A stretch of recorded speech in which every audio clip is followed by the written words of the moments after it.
Welcome, welcome, welcome. Welcome to Beyond the Devastation, episode 15 already. I'm your host, Pastor John Perez, and John Perez for some, or Pastor John, just John. But we are here today, episode 15. We are excited about this opportunity to talk to you about something called Beyond the Bankruptcy. We're going to talk to you a few minutes about it. We hope that you'll share this with your friends. I got some information for you. How to go beyond the FICO score. How to go beyond bankruptcy. How to come out on the other side. If you stay tuned, I'll give you some information that can help you change the way you do what you're about to do. If you haven't done it already, hold on. If you have, how you can make it to the other side. Again, please, I ask you to subscribe. We are on our YouTube channel, Beyond the Devastation. We are also, you can find us on Spotify, Apple Podcasts, and Google Podcasts. So please, I ask you to go join and listen to our other 14 episodes that we've done. But today, specifically, we're going to talk to you about Beyond Bankruptcy. So for me, this has been a passion of mine to even start this podcast and have an opportunity to talk to millions of people across the world about something that I believe people are not wanting to talk about. And that's mental wellness. I call it mental wealth, because if your mind is right, you have wealth. And, you know, we've called it mental illness, all these other names. I'm changing it. Mental wealth is my new name that I want to use, because if you have wealth in your mind, you can do a lot of things. If your head's on right, you can make it. But today, I wanted to talk to you about something that is near and dear to me, and it's about beyond the bankruptcy. How in the world do I make it beyond bankruptcy? Today, the devastation is during the pandemic. I lost my job. I lost my home. I'm losing my car. I don't have a job. I might have to, or I am thinking about bankruptcy. Well, there are several code names that you hear out there for bankruptcy, right? One is Chapter 7. That's basically where you're liquidating assets. Chapter 13, which they call the wage earner bankruptcy, right? Where you're taking a portion of your earnings and you're paying the debtors or the people on so many cents on the dollar.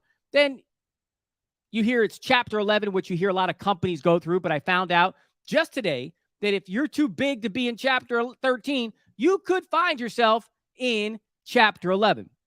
So if I'm choosing to go this route of bankruptcy, what are some of the challenges that I might have to look at? Well, I can tell you from my own personal experience that, let me see, Chapter 7, yep, check. Chapter 13, tried it, didn't work for me, right? Chapter 7, we and my first wife and I had to file Chapter 7. We were in debt up to our ears. We had every single credit card there even could be. And you know what? We lost our shirt. We couldn't pay it back. So I fought it and I fought it. I was always taught to pay back your debt, you know, whatever bills you created, to pay it back. I couldn't pay it back. So we went to have to find somebody who specializes in doing bankruptcies. So we owned a house at the time. We didn't want to lose the house. So we had to protect the house in the bankruptcy.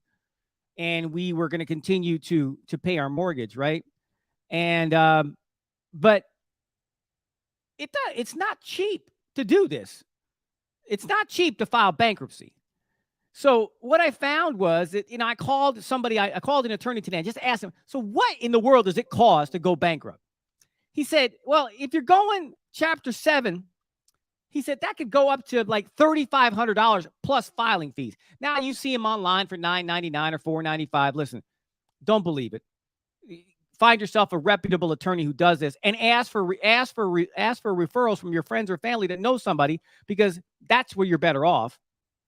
A Chapter 13, he said, could cost up to $7,500. Unbelievable. Then Chapter 11, he said, look, if you got to go that big, you're looking at double digits. He couldn't even tell me how much it cost. So I can tell you from experience that, look, a Chapter 7, and I was a banker for a long time. A chapter, if you decide to go bankrupt, let me just give you some of the things that you're going to have to look at as far as your credit is concerned. One, it stays on your credit report for 9 years, 9 months. Don't ask me why they came up with that. Some people say 10 years. I remember getting a workshop with a credit bureau company. They said 9 years, 9 months. How long did judgment stay on your credit report? 9 years, 9 months. How do I know? Because I've had all of them. 9 years, 9 months. To the day they fell off. So if I'm going to go bankrupt, that means my credit, whatever credit I had, is shot. Right? So I get a lot of questions sometimes saying, well, when can I get another credit card?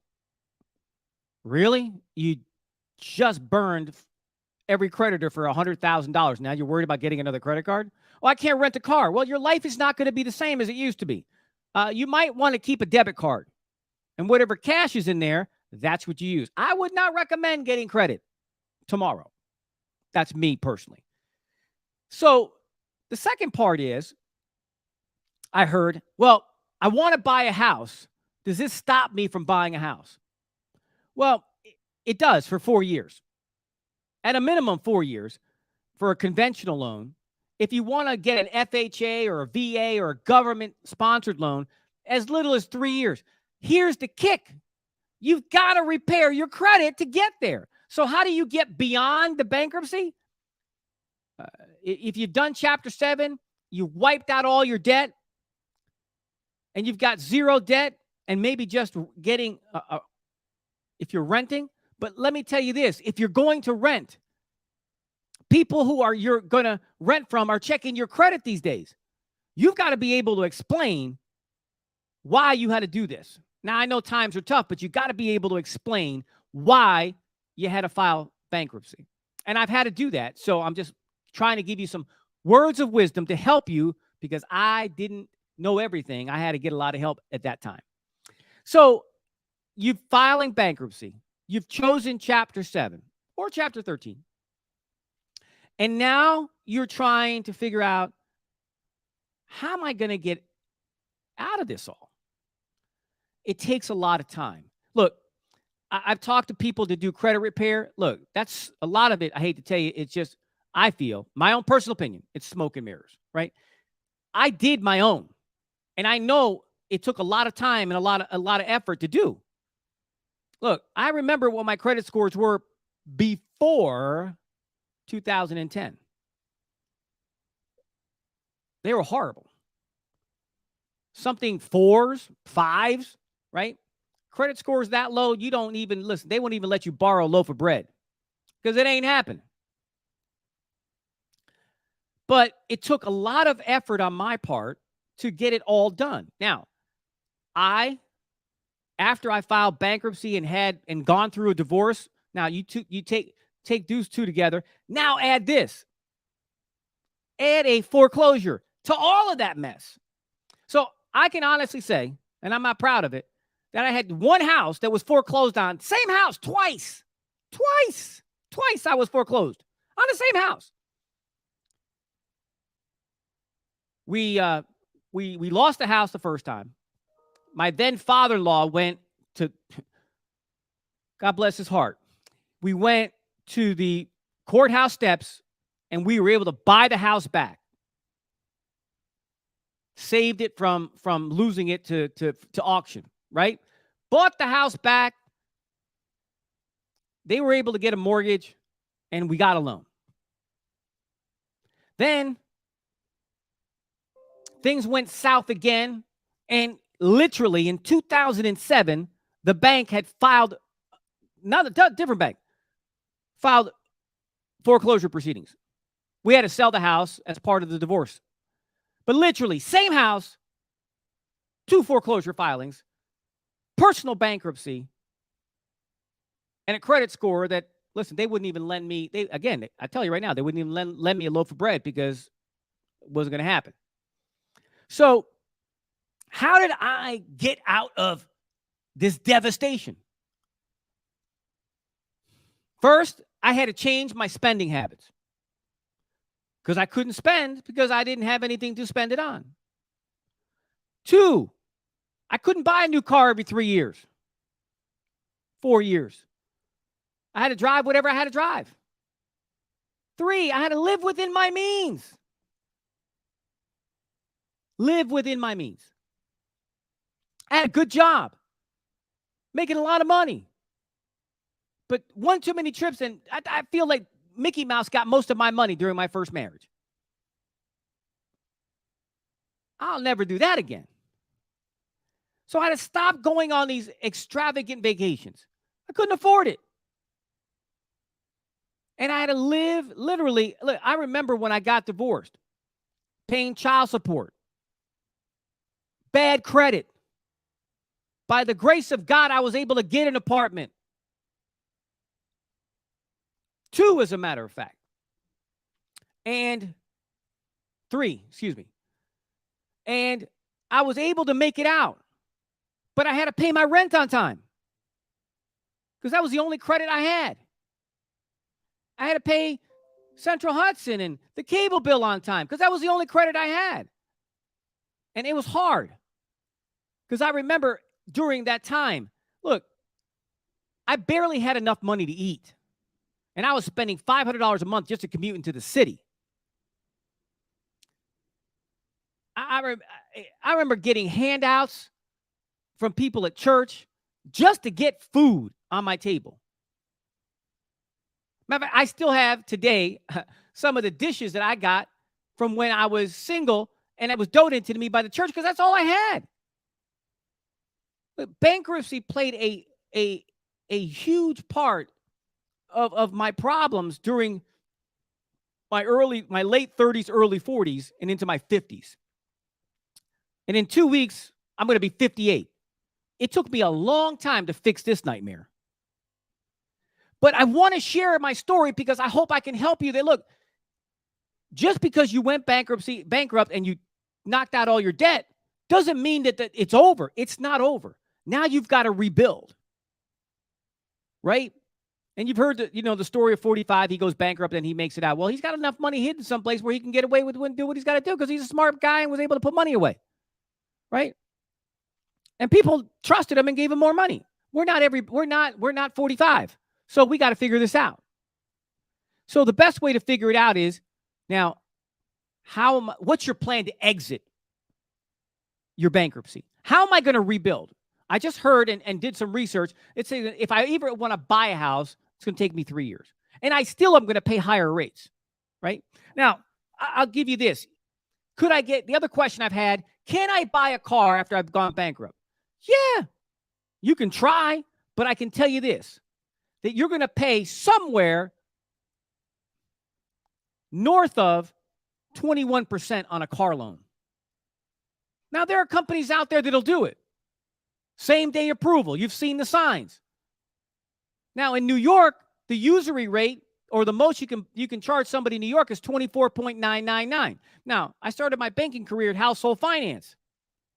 We charged you 24.99. Then I went to New Jersey, and it was 29.99. What are some of these car dealers doing? Charging you the max because you need a car. Because your shopping payment, and you're back into the same hole that you're in. So, newsflash. I was literally at a dealer this morning getting my oil change. So I asked a guy who I've known for 25 years. I said, so what are they doing on cars since you can't get inventory? He said, well, dealers are charging anywhere above what's on the sticker, $3,000 to $5,000 to $10,000 to $15,000 above, depending on the car. Now, let me just give you a free piece of advice. If you don't need to buy a new car, don't buy one. If you don't need to buy a used car, don't buy one. Why? Because the dealers are, I don't know, my friends are going to kill me for this. The dealers are making a mint right now. Don't cry for the dealer. He's making out okay. Why? Because they're making more money now than they've ever made. I remember it was in the car business in the 80s. It's the Wild Wild West. So you walk in there, fresh out of bankruptcy, paying $5,000 more for a new car, charge 25%. 3 years from now, you want to buy a new car. You're not. Why? All that interest that you've paid is killing you. all the depreciation never caught up to all the money you paid over. So now you've gone bankrupt. You've gotten a car. You're paying 25%. You paid $5,000 over what's on the window. And now the market corrects itself. And your car's worth less than what you owe. We call that in the trade, you're upside down in your trade. So now you've started the process all over again. So now what's going to happen? If you can't get rid of the car goes bad, guess what they do? The other part of Beyond the Devastation. Now you get repossessed. So now you got a repossession, a bankruptcy, no credit, and then you go to those places now they call buy here, pay here, where the dealer is actually lending you the money and you buy the car there and you pay the guy there. Look, I'm trying to help somebody out today because I've been in the business, banking and also automotive, for a good portion of my life, almost 25 years. I'm trying to save you the devastation of losing your credit. Because if you've never pulled your credit report, face the boogeyman and pull your credit report. Because you're going to see things on there that you probably didn't know. If you and your dad have the same name, you might have dad's credit on there. Might be jacking you up. You don't know. Somebody's stolen your identity. You don't know because you don't want to face the song of going to freecreditreport.com and getting your credit report. Look, beyond the devastation, there's hope. There's hope if you take the steps to fix. So I filed bankruptcy. I'm rebuilding myself. I'm putting money in a savings account for a rainy day. I'm using a debit card because I don't have any other means. I can't rent a car. Yes, you can rent a car. As long as you got enough money on that debit card, you could rent a car. Listen to Dave Ramsey. Recommended. It's all he uses. Well, Dave Ramsey's got a lot of money. Dave Ramsey didn't always have a lot of money. But Dave Ramsey used principles to keep himself sane. We're not. Recommend going to Dave Ramsey. Highly recommend it. Change your life. He's not paying me to give him a plug, but I recommend you go to Dave Ramsey because I believe that once you've gone through this, you need some place to start. It's worth the investment. So the other part is how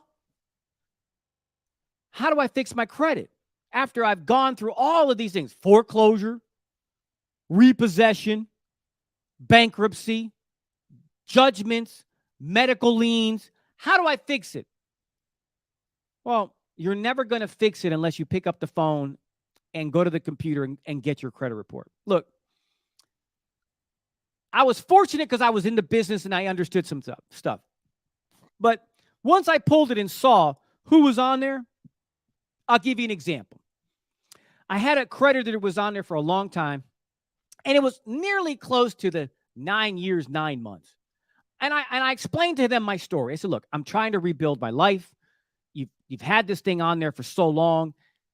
Can you please remove it now early? And they did. Now, there was a caveat.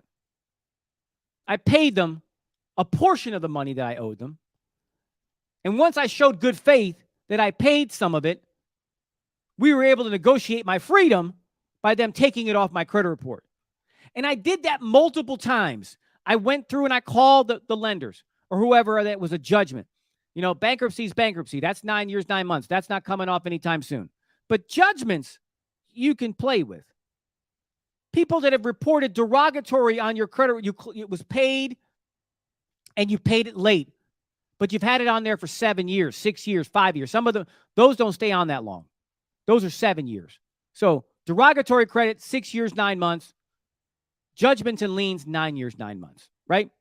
But what I did was the ones that I paid didn't pay well. I called them and said, look, it's been on there for 6 years. It's due to come off. Can you give a brother a break? And they did. Right? But it took me time. And after they start to fall off, all this old junk fell off. I was able in 2012, I was able to buy a car on my own, in my own name, with my own credit. 2012. Filed bankruptcy and all and foreclosure 2007. Well, BK was in 2005. House we lost in 7, right? Sold it in 2007. 5 years it took me to get my own car in my own name. 5 years. That's an eternity. No, it's not. But you can do it. And in that 5 years, I spent time just picking up the phone, calling the creditor, running my credit on free credit. I subscribed to one of the credit, Experian. I paid the membership fee. I was getting my 3 credit reports every single month, seeing what was on there, seeing what was falling off, seeing what I could manage. And I was able to systematically pick them off one by one. And the ones that I felt that were not even mine, I disputed. And guess what? They fell off too. Why? Because I had to deal with the boogeyman. When your credit's jacked up and you've gone through this, how do you get out from under the devastation? You deal with the problem. I had to deal with the problem. So I dealt with it head on. Now, I'm proud to say, extremely proud to say, that my credit scores are where I could get whatever I want, when I want, how I want. But I don't abuse it. I don't abuse it. Because I know what it is to lose it, and I know what it is to get it back. But if use free resources like freecreditscore.com, pull your credit report. If you can afford it, Experian is if you're in New York, Experian is the one that most lenders use here in New York. But you got TransUnion, right? And you've got Experian, and for some reason I can't remember the third one. But there's 3, right? Most lenders take the average of the 3, and then they figure out where they're gonna, where they're gonna place you. But can you get a credit card after you file bankruptcy? Yeah, if you want to have a secured credit card. But why in the world do you want one when you just burn through that debt? Now, listen, there are legitimate reasons when you need protection, when you've got millions of dollars in medical bills that you're never going to pay. I understand some things. But if it was just abuse, and then you go back and you want to start all over again, it's insanity. I'll share this. As I told you, I worked for household finance for my early part of my career in the 80s. We used to have people come in and do a credit consolidation loan, pay off all their credit cards. And then here's what they asked me. Can I go out and get a credit card tomorrow? I go, no. We just bailed you out. You just took a home equity loan to borrow against to pay off your debt, and then you want another credit card? Are you insane? Yes, they are.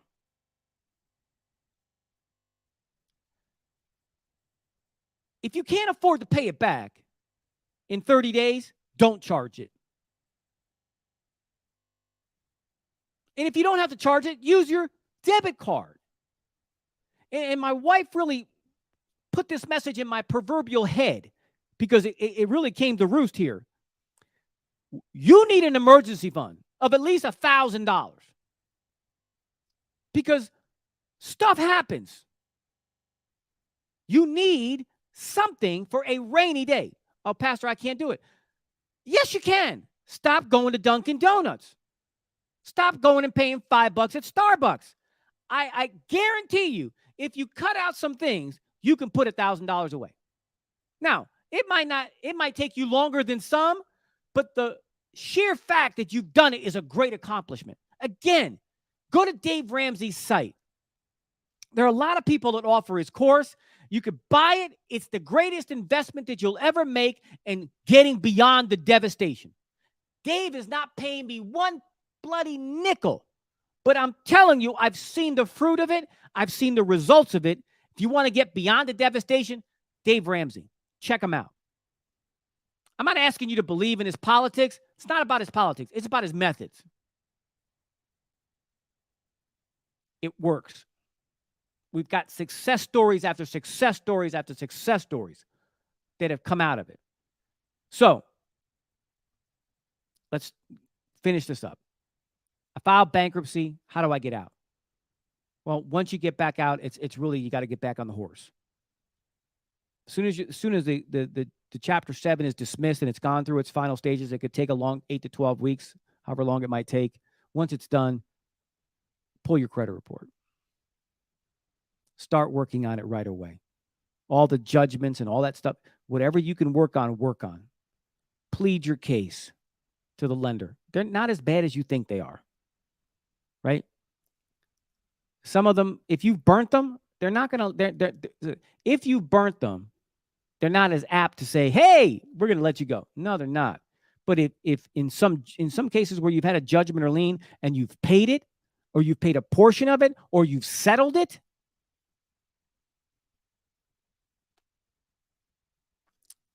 you'd be surprised what they're willing to do. Can you buy a house? Yeah, 3 to 4 years later. Can you get a car? If you want to pay 25% or 15% or 10%.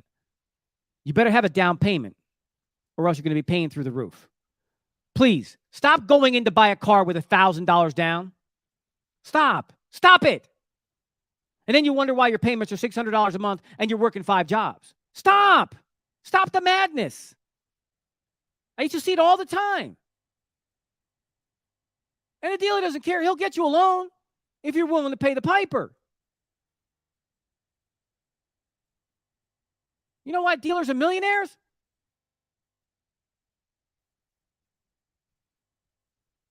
Because some people help pay for their private jets because you're willing to pay the piper. And there's some great dealers out there. I've worked with, honestly, I've worked with a lot of great men that own dealerships. But we need help. You need help. I'm just trying to give you some help. So, if you found any of this interesting and you want some more information, here, I'm going to give you an email. info@ftbeacon.org. info@ftbeacon.org. Send us an email. We'd like to hear from you. So, I appreciate you guys tuning in to Beyond the Devastation today. And we are grateful for you to spend your quality time here today. And we look forward to seeing you next week when we have a special guest coming up that's going to talk about beyond incarceration. Have a great day.